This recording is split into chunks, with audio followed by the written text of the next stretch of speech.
Here's a few thoughts on my bent stitch length lever before I try to straighten it.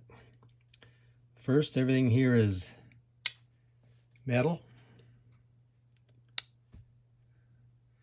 At one point I thought maybe this was aluminum, but that's not the case.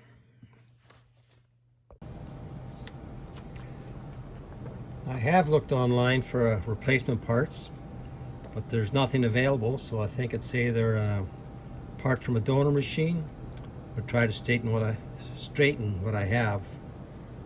So the main lever is part 105, 165, and the friction fork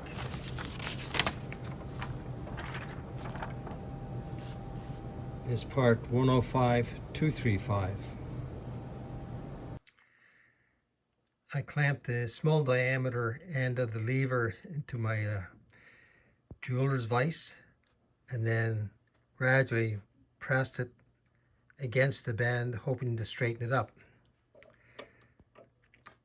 Turned out pretty good, I think, but as good as I can measure anyway.